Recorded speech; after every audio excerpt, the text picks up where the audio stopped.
When I was 16, my neighborhood had this old playground tucked away at the end of a quiet street. It wasn't anything fancy, just a swing set, a slide, and one of those big plastic jungle gyms with tunnels and holes. During the day, it was filled with kids laughing and playing, but at night, it was completely deserted. That's when my friends and I would go there. It was our spot. We'd sneak out after dark, sit on the swings, and talk about everything: school, crushes, the future. It felt like our little secret, a place where we could just be ourselves without anyone judging us. But one night, everything changed. It was a warm summer evening, and my best friend, Chris, and I decided to go to the playground around midnight. The moon was bright, casting long shadows across the wood chips. We brought flashlights, but we didn't really need them. The playground was quiet, the kind of quiet that makes you feel like you're the only people in the world. We started with our usual routine, swinging as high as we could, seeing who could jump the farthest. Then Chris got this idea. "Let's play hide and seek," he said with a grin. I laughed at first. I mean, we were 16, not 6, but he insisted. "Come on, it'll be fun," he said. "Besides, what else are we gonna do?" I agreed, mostly because I didn't want him to think I was scared. He told me to count to 50 while he hid. I stood by the jungle gym, covering my eyes with my hands, and started counting. The playground was silent except for the sound of my voice and the occasional creak of the swings moving in the wind. When I finished counting, I grabbed my flashlight and started looking for him. My first thought was the slide. He loved hiding there. But when I shined my light up, it was empty. Next, I checked the swings, the monkey bars, even the little plastic tunnel. Nothing. Then I noticed something strange. The jungle gym had one of those big plastic domes at the top, the kind with all the little holes in it. I shined my flashlight up there, and for a split second, I thought I saw something. A shadow, maybe, or just a trick of the light. I squinted, trying to get a better look, but it was gone. I called out Chris's name, but there was no answer. The playground felt different, quieter, like the air had gotten heavier. I shook it off and kept looking, figuring he was just messing with me. That's when I heard it. A low hum. It wasn't loud, but it was distinct. A deep, almost mechanical sound, like someone was humming a tune. I froze, my flashlight trembling in my hand. "Chris," I called again, my voice shaky. No response. The hum came again, this time from behind me. I spun around, but there was nothing there. My heart was pounding now. I told myself it was just my imagination, but deep down, I knew something was wrong. I decided to check the jungle gym one more time. As I climbed up, I heard a soft creaking sound, like someone was moving around inside. I shined my flashlight through the holes, and that's when I saw it. A man. He was sitting inside the jungle gym, his back against the plastic wall. He was wearing a dark jacket, and his face was hidden in shadow. But what scared me the most was the way he was just sitting there, completely still, like he'd been waiting for me. I stumbled back, almost falling off the jungle gym. "Chris, this isn't funny," I yelled, but my voice cracked. The man didn't move. He just sat there, humming that same low tune. I jumped down and ran to the swings, where I'd left my phone. I was about to call Chris when I saw him walking toward me from the trees. He looked confused. "Where were you?" he asked. "I've been looking everywhere." I stared at him, my mind racing. "What are you talking about?" "I was looking for you." He shook his head. "No, I was hiding by the trees. I saw you climbing the jungle gym, so I came out." My blood ran cold. If Chris was by the trees, then who was in the jungle gym? We both looked up at the plastic dome, where the creaking sound had started again. Without saying a word, we grabbed our stuff and ran. We never went back to the playground after that. A few weeks later, I heard a story from one of the older kids in the neighborhood. Years ago, a man had been seen lurking around the playground at night. No one knew who he was or what he wanted, but some people said he was still there, watching, waiting. I don't know if it's true, but I do know this. Sometimes, when I drive past that playground, I swear I see a shadow moving inside the jungle gym, and when the wind blows just right, it sounds like humming.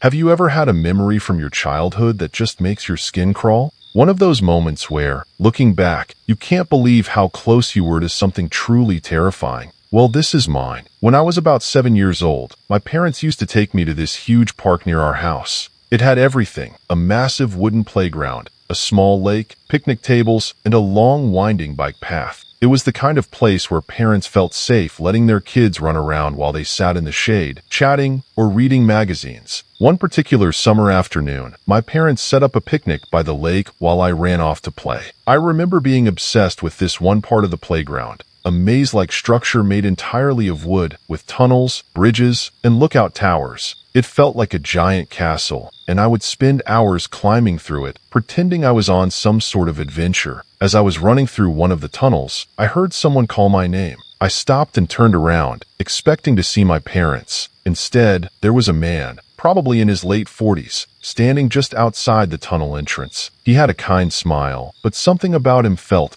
off. He crouched down and said, "Hey, buddy, your mom and dad sent me to get you. They're packing up the picnic and want you to come now." Now, as a kid, I wasn't completely clueless. I knew not to talk to strangers, but he said my parents sent him, and in my 7-year-old brain, that made sense. So I hesitated for just a second before stepping forward. Then, he did something that, looking back, makes my stomach drop. He reached into his pocket, pulled out my favorite toy, a little blue race car, and held it out to me. "Your dad said you left this behind," he said. That was all it took. I followed him. We walked across the playground, past dozens of kids running around. Nobody paid us any attention. He led me toward the parking lot, chatting casually, making it seem like we really did know each other. I remember feeling a little uneasy, but I was too young to fully grasp why. As we neared the lot, I spotted my parents' car, only something was wrong. My parents weren't in it. Instead, there was another car parked right next to it. The man stopped walking and glanced around nervously before saying, "Your parents had to leave for a bit, but they told me to take you home." That's when I started to panic. Before I could say anything, the man grabbed my wrist. Not hard, but firm enough that I couldn't just walk away.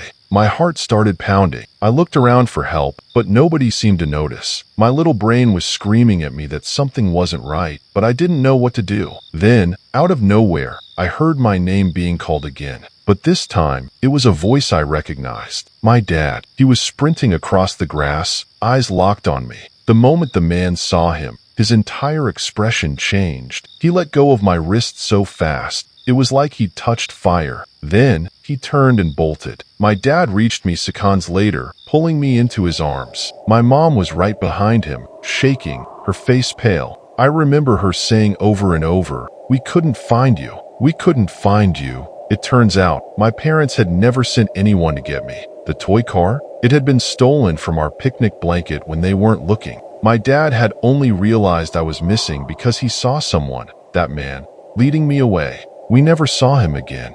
My parents reported it, but with no cameras, no license plate, no clear description, there wasn't much the police could do. To this day, I don't know what would have happened if my dad had been just a few seconds later. And honestly, I don't want to know. But one thing I do know, if someone ever tells you that your parents sent them, you run. You run as fast as you can. So yeah, that's my childhood memory that makes me shiver every time I think about it. Have you ever experienced something like this? Let me know in the comments. And if you made it this far, hit that like button and follow for more stories. Stay safe out there. This happened when I was 8 years old. A memory that still makes my skin crawl. A moment where, looking back, I realized just how close I was to something terrifying. My family had just moved to a new neighborhood, a quiet suburb with tree-lined streets, friendly neighbors, and a huge playground just a few blocks away. I was obsessed with that place. It had towering slides, long monkey bars, and a wooden maze where kids played hide and seek for hours. Since we were still settling in, my mom would let me ride my bike around the block or go to the playground while she watched from the porch. I loved those rides, the breeze in my hair, the feeling of freedom. But one day things changed. It was late afternoon, the sun casting long shadows across the playground. I had just finished playing and was heading home on my bike. That's when I noticed him. A man standing near the playground's entrance, leaning against a black SUV. At first, I didn't think much of him. He looked normal, maybe in his late 40s, wearing a baseball cap and glasses. But as I rode closer, he did something that made my stomach twist. He waved at me. "Hey kid," he called out. "Your mom sent me to pick you up. She got hurt and needs you home." I hit the brakes. my tires skidding against the pavement. "She did?" I asked, my voice small. The man nodded quickly, eyes flicking left and right. "Yeah, she tripped at home and hurt her ankle real bad. She told me to come get you from the playground. That's when I saw it." His car door was open, and the passenger seat was pushed all the way back, like someone was expecting me to climb in. My heart started pounding. Something deep inside me, a feeling I didn't understand yet, was screaming at me to run. Before I could react, the man took a step toward me. "Come on, buddy, we don't have time," he said, voice urgent. I froze. My hands gripped my bike handles so tight my knuckles turned white. And then, I heard it. "Hey, what are you doing?" A sharp, angry voice, coming from behind me. I turned. It was Mrs. Thompson, my neighbor.